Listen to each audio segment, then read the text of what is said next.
Hi Nick, how are you? Hey, Christine, I'm doing great. How are you? Good, good. Wow, you are popular. There's 20 people online. Oh yeah, all right. Thank you Yeah, guys. all my family got the news. You have a big family then. Okay. So why don't we get started? Thank you so much for joining in today. I know several people recommended you to be on my live, so I appreciate you accepting it. So why don't we start by you introducing yourself? Who's Nick? Yeah, so Nic Nielsen, I'm a certified financial planner. I live just outside of Charlotte, North Carolina, originally from Southern Indiana. Been down in the Carolinas for 8 years. So my business partner, Jeff Walters, and I, we have co-founded the financial planning company, Know My Plan, and we help clients in the Carolinas and throughout the country virtually. Someone said ask Nick to put on some headphones. I don't hear any noise, but I'll put my headphone. I'm not sure. So I've Okay. experienced the same thing when I type in a message on my phone. When I'm listening to a live stream, I get the reverberation. I think it's just a LinkedIn issue. Yeah. Okay. All right. Thank you, Nick. So why don't we? Hello. Okay. Thank you for that feedback. Gave that feedback. It doesn't show who gave. Okay. I hope this is better. Whoever gave that feedback because the name didn't show up. So okay. Why don't we start talking about all things Roth? So it seems like that's kind of your specialty, right? About Roth and everything Roth. So why don't we first start by talking what is a Roth? I guess for people who doesn't know, like how do you invest in a Roth? I know there's Roth IRA and Roth 401k. So maybe just a general, what is a Roth and how you work with clients to actually maximize using Roth.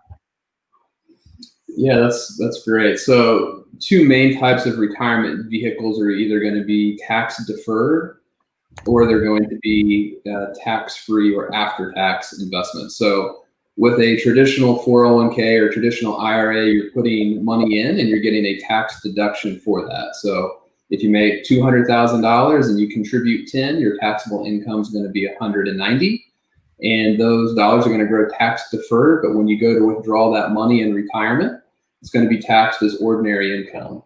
The Roth IRA or Roth 401k, the concept works in reverse. So you don't get a tax deduction on the front end, but you get the tax break on the back end. So if someone makes $200,000 a year, they contribute $10,000 to a Roth 401k. Your ordinary income is going to be $200,000. That money is going to grow tax deferred inside of the Roth 401k.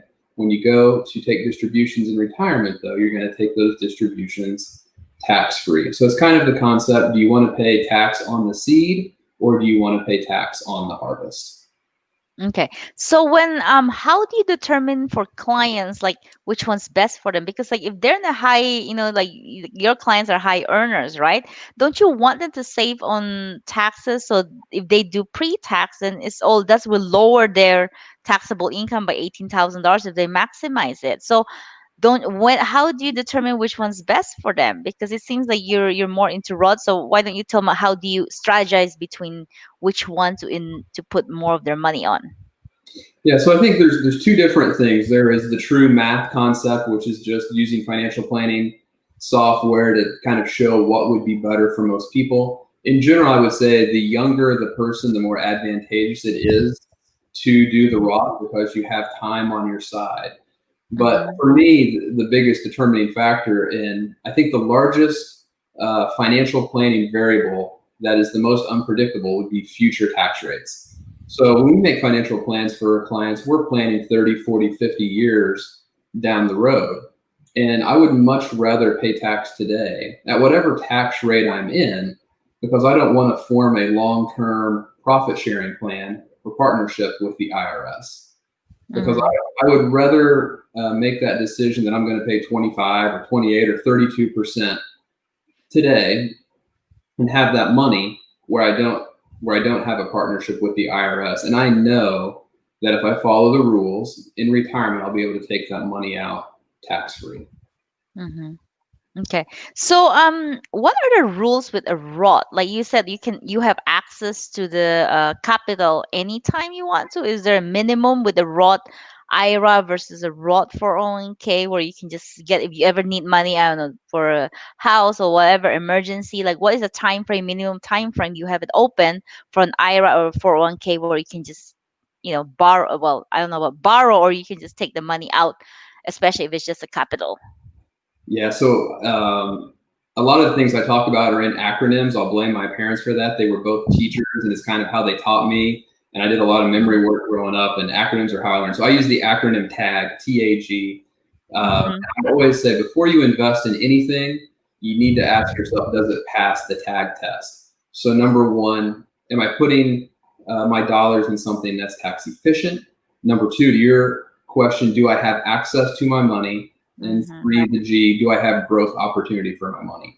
So there are drastically different rules with inside of a 401k plan than an IRA. So if you're saving inside of a Roth 401k, you're going to have limited access to those monies. So the 401k rules are going to stipulate that you can either take out $50,000 or 50% of your account value, whatever is less. So if you've saved $200,000 inside of your Roth 401k, that's wonderful. However, you could only borrow $50,000 in that example. Okay. So what I try to do is I work with clients who have a after-tax 401k, which works similarly to a Roth 401k, but there's a few unique differences. With an after-tax 401k, you have the ability to do direct rollovers every year to a Roth IRA. That's incredibly powerful because now you're getting the money outside of the group retirement plan, the 401k, and you're getting it into the Roth IRA, which triggers a whole different set of rules and access. So at any time, regardless of your age, you have 100% access to your contributions within the Roth IRA. So we're really looking for ways to do the mega backdoor or to super fund Roth IRAs for our clients to make sure that they have access and liquidity to their money should they need it. Oh, I see. So you're saying that after the mega backdoor, they can just move that to Roth IRA. I thought like sometimes they do it, they convert within the Roth 401k inside. So they have to specifically say to move it to Roth IRA outside of their company. Correct. Yeah, some plans do offer what's called an in-plan conversion, which is going to be either converting pre-tax dollars to Roth, or then some plans will allow you to convert the after-tax bucket, the third bucket, into the Roth 401k. Those are nice things, but that's not really giving you maximum access to your money. Got okay, so you're saying, well, I like to work in a way that you could get the money into an IRA outside of the group plan, because now that triggers the rules that gives you access to your contributions. And one thing that always comes up in talking with people is they say, this sounds great. This is amazing. Why have I never heard of this before? And the number one reason is that I don't think the plan providers are really incentivized to teach their participants how to get money outside of their plan, right? If whoever your plan provider is, they don't want to encourage you to get the money out of their company, right? They have an incentive to keep those money inside the plan. So it's just great to be able to educate people and help them empower folks to make important decisions. oh, so if they stay within in-plan conversion, if it's a Roth 401k, so you don't have access to the money right away. It's only when you move it out to Roth IRA, you have access to the money pretty much right away for the contribution at least, right? You've got it. Yeah, you have to get it out of the 401k and into the IRA. That's where the access to the contribution takes place. That's where the magic is. So how do you know how much is your contribution? How much is the gain? Will the brokerage keep track of that? Like let's say it was you converted, I don't know, 20k after tax, and then you move it. So do you move it as a cash to a Roth IRA and then invest it after you move it? And then you kind of know it was 20k your contribution, then whatever so that way you'd never take more than 20k. So it's kind of the client responsibility to keep track of the contribution. How does that work? The good thing is that law makes sure that these plan providers keeps track of all that information, so it's not on the onus of the plan participant.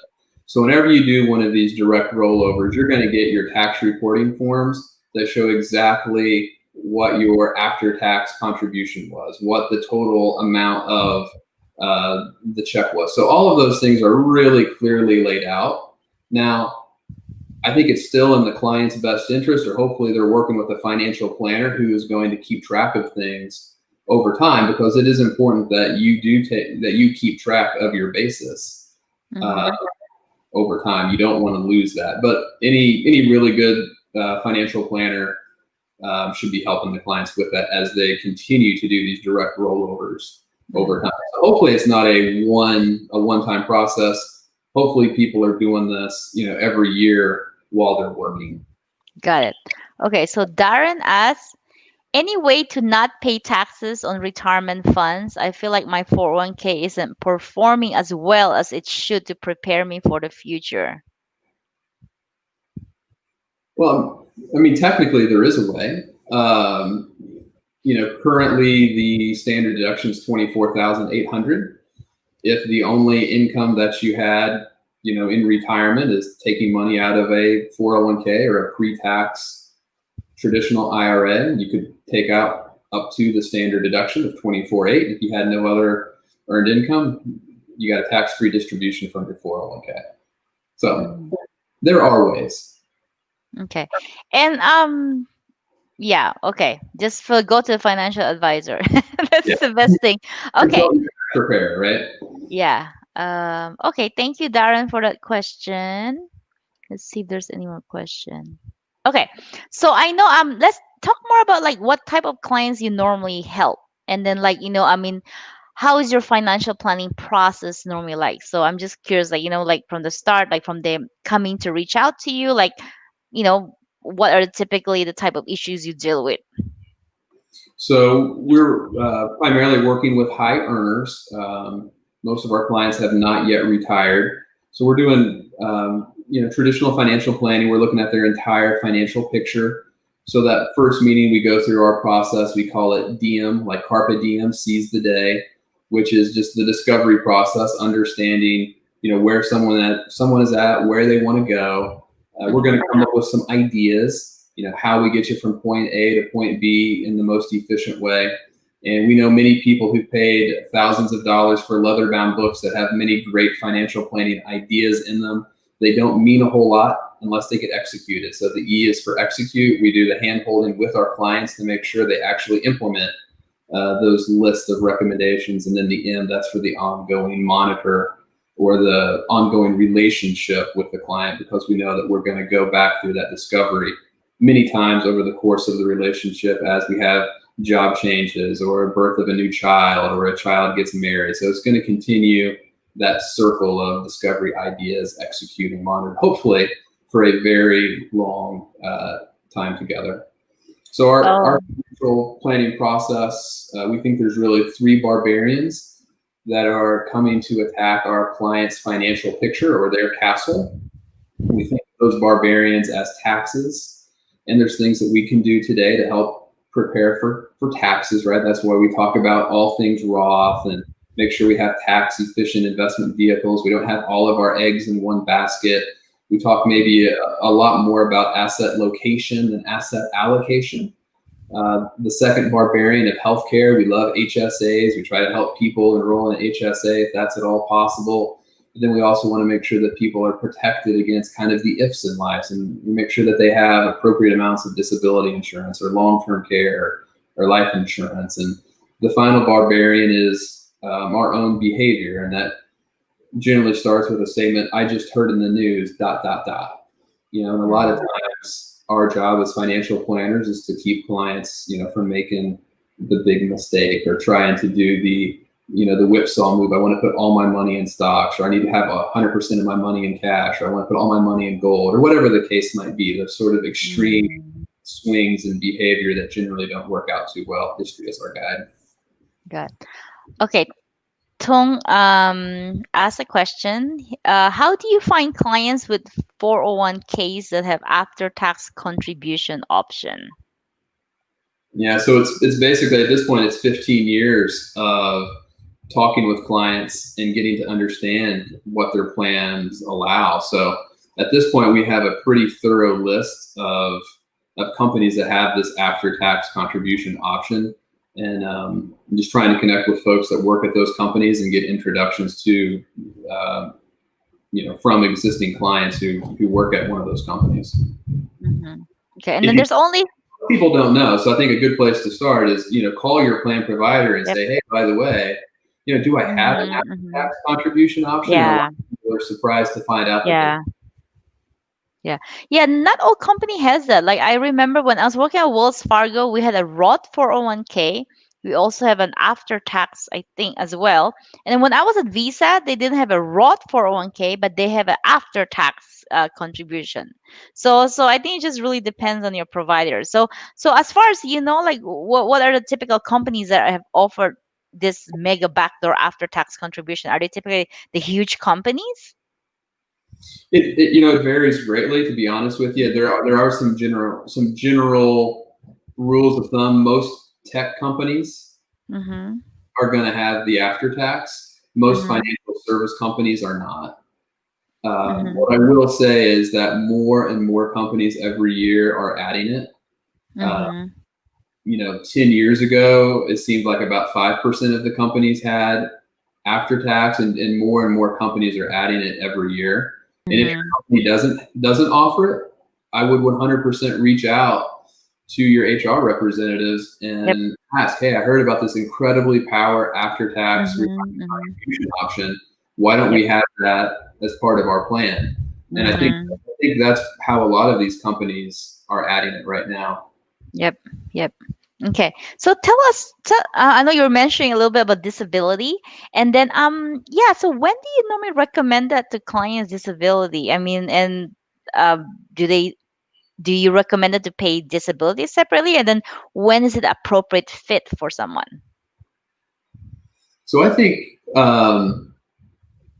whenever your income is dependent upon providing for your family, you need to have disability insurance, unless you've already reached that point where if your income went away, that your assets would be able to maintain your family's lifestyle. Got it. Generally, the younger you are, the more important it is to have disability.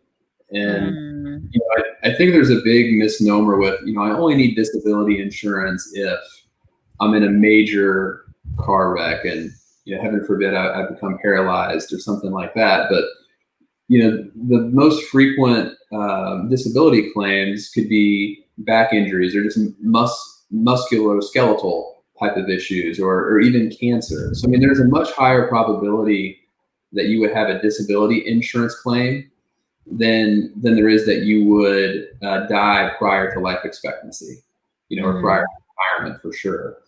So I think disability doesn't get talked about by financial planners as much as it probably should, especially for younger, higher earning folks.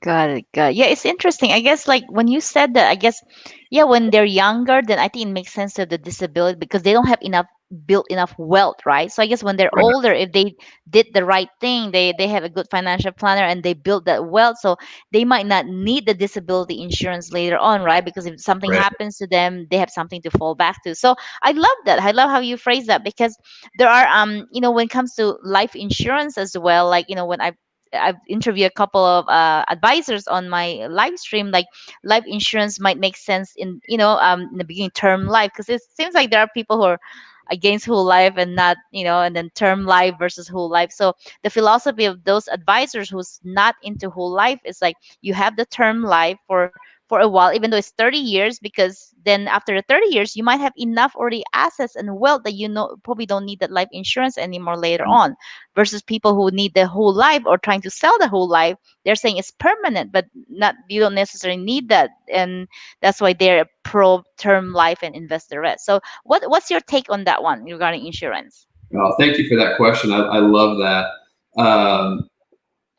And I think some of the options that people have are going to dictate the course that you take. But I'll use myself as an example. I'm a business owner. I can set up my own 401k the way that's most advantageous for me.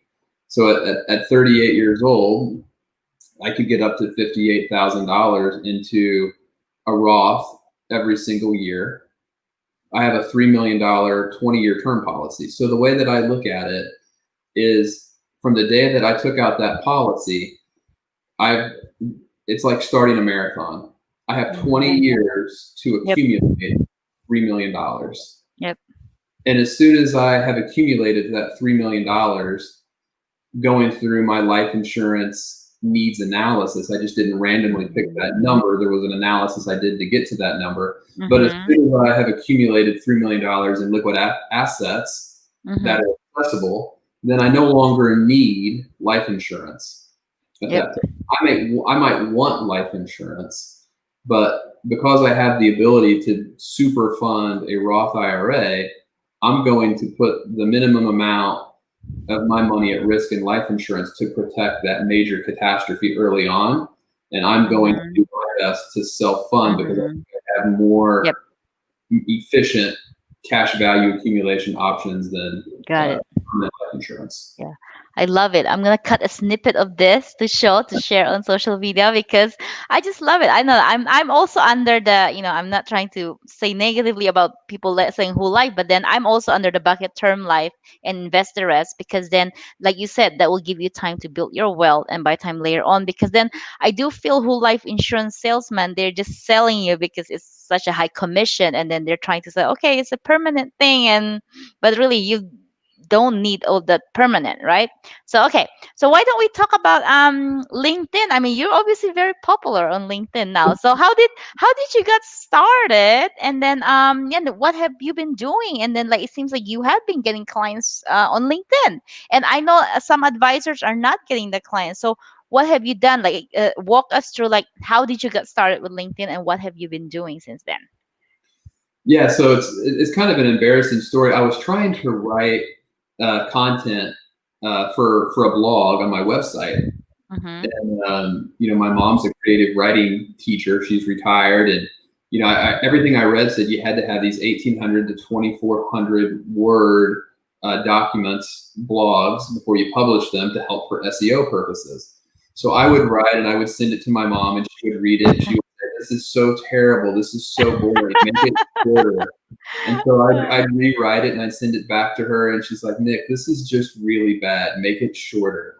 And this process went on, 3 or 4 derivations of it. And I'm like, well, you keep telling me to make it shorter. At this point, I could draw a picture and give like 3 bullet points. And I did that, and I sent it to my mom, and she's like, "Okay, this is much better. This is like snack size financial planning that people could consume." So that's kind of in the background, and I've just tried to post content 5 days a week that I think would be helpful to people in my situation, or others, probably families going through the same things that I'm going through. And so hopefully it's been helpful to people. I try to make it to where it's not salesy. There's no call to action or anything like that. So I draw a lot of whiteboard pictures and stuff like that, just with some of the financial planning concepts, some of which we've touched on here this evening. And it's been wonderful. I've got to meet a lot of people, just like yourself, and others have reached out. It's been cool that people have said, "Hey, I'm ready to be a client. Are you taking new clients? I'd love to work with you." So it's been really cool to, get to meet new people and make friends, but, also, connect in a meaningful way to help clients. Okay. So you said, when did you start on LinkedIn? So I started consistently probably the 1st of May.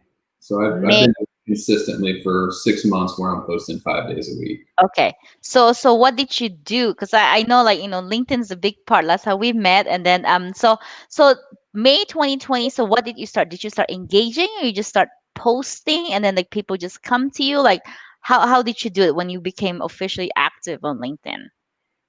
Yeah. So one, I posted, and I tried to interact with as many people as possible that would post on my content. And the way that the algorithm works, it kind of starts to know your innermost thoughts, and I think you kind of get people in your feed that are probably like-minded. And you're Mm-hmm. like, oh, I like that. That was really good. Great job, Christine. I really liked how you talked about, XYZ. And so you kind of form this little network, and you use some of the hashtags that you think people are following. So that's, you probably know a lot more about that than I do. You have a much larger following, but using some of those hashtags strategically is very powerful to where people are seeing more of their content. Yeah. So did you post and engage at the same time, or were you just mainly posting? So I've done little more than post. I try to engage if I see somebody put out a piece of content that I think is really cool. I always try to interact on that. I don't just try to stalk people in the background. I like to drop them a note or send them a DM or something like that. Say good job on your content, because I know there's a lot of time and energy that goes into creating stuff. But for the most part, I've just created content, and for better or worse, it's attracted my tribe. Yep. And when did you start seeing it start to pick up, like people that the engagement start to build up? Like how long after when you start becoming very actively posting? I would say it worked really quick within 30 days. I was surprised by it. Mhm. Good. You know, it started a little bit slower than that, but within 30 days, it was pretty extensive, where you're getting 20 or 30 DMs every day, regarding your content, or questions about your content, or some hate mail about your content, whatever the case might Yeah. be. Yeah. So I love it. I love your style. You're all using I always tell my clients, you use attraction marketing. It's through your posts, you provide value and then let people come to you. It's not like there's just so many cold salesy pitch like, oh, Senio, do you want to get on a call? It's like, what do you provide? What value have you provided? Versus when you provide posts that are valuable to your audience, you're always thinking, how do I provide value? And then let them come to you. And then which is what you're doing. So I really love your style. well, thank Um, yeah, okay. So someone asked, I'm not sure if this is Darren again, but oh no, it's Navneet. What is your time horizon when it comes to disability insurance? What kind of coverage do you recommend? so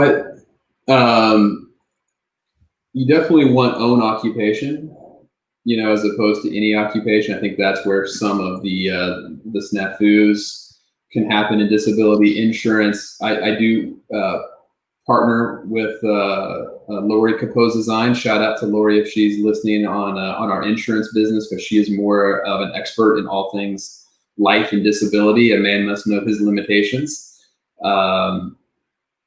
But I think that's generally the question that comes up most. If someone is, the example that you always hear is if someone is a surgeon, right, making $600,000 a year, and you don't want the disability insurance company to say, well, I mean, I know you lost a finger, but you can still answer the phones at a call center, right? So you want to make sure that it covers own occupation.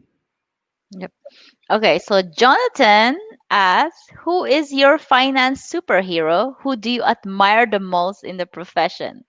Maybe I'll ask the person to come on LinkedIn Live too, whoever this that you're gonna nominate. Man, that's a great question.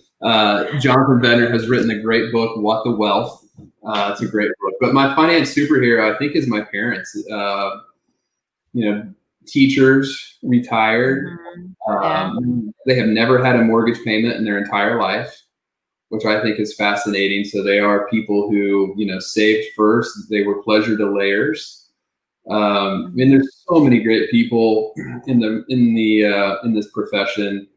My business partner Jeff Walters has had to put up with me, so I certainly admire him. And I talk with Jonathan Bednar every day. And there's so many amazing content creators on LinkedIn, like Anthony Ruffalo and Keith Wilson, and the list Mhm. goes on. Derek Notman, phenomenal Yeah. guy.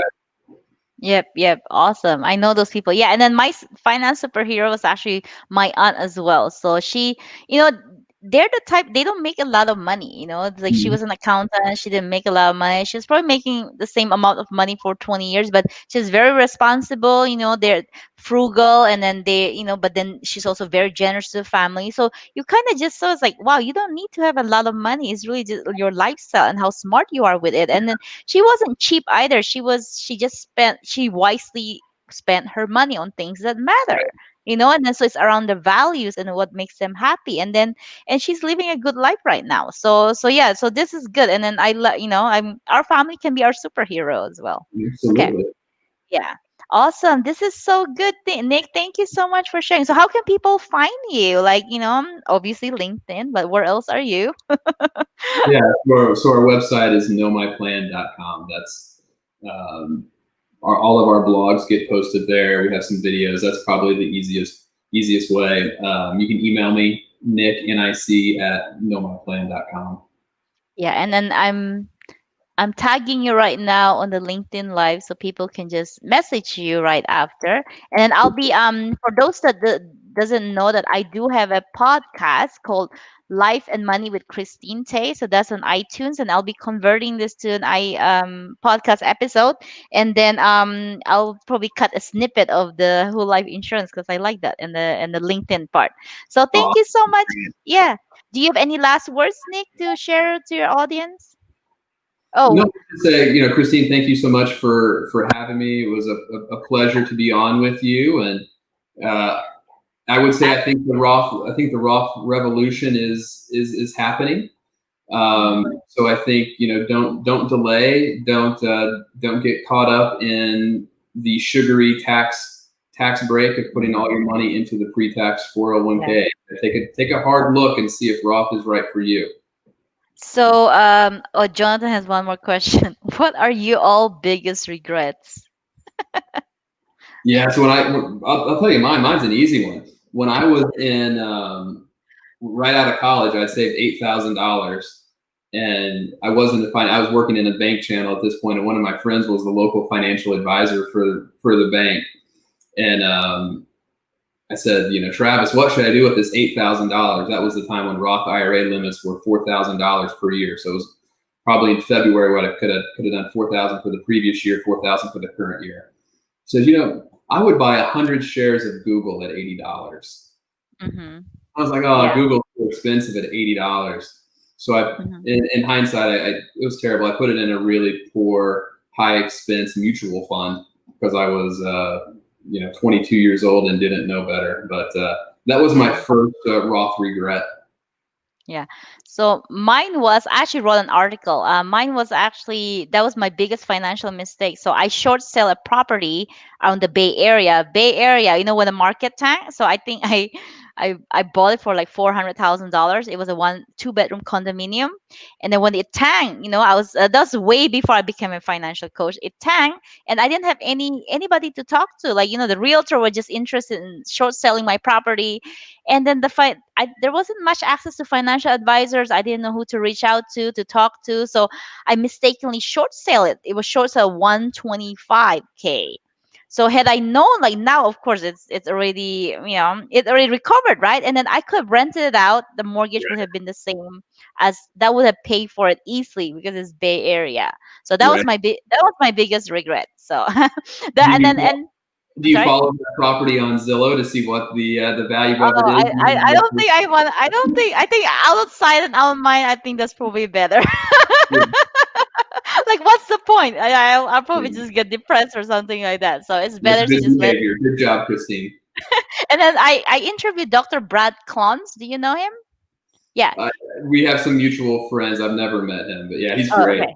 So yeah, he's a financial psychologist. He came on my LinkedIn live as well, and then he said, rich people, because he does a lot of rich research on wealthy people. He said wealthy people usually make three huge financial mistakes. So he said you only did one, so you have two more to go. I said it's okay. I don't think I want to do two more. I'm fine with the one. Yeah. So. Well, the goal of a as Carl Richards said in one of his books, I think it was The Behavior Gap. Really Mhm. the job of a financial advisor, a financial planner, is keeping your clients from making the big mistake. Yep. So Yeah. maybe working with a financial planner or working with a financial coach keeps people at making one mistake instead of three. Yeah, so I don't know, that's Brad's research, but I would prefer not to have a big mistake because like if I could turn back time, I would prefer to have talked with a financial coach and then kept my property. All Yeah. right. So thank you so much, Nick. I know it's late on your end, so thank you for joining. And then I hope everyone got something from this. And then I'll tag you so people can message you, and then feel free to share the post. So I'll convert it to the podcast. Thank you, Nick. Thank you, Christine. Have a great night. All right. Bye bye.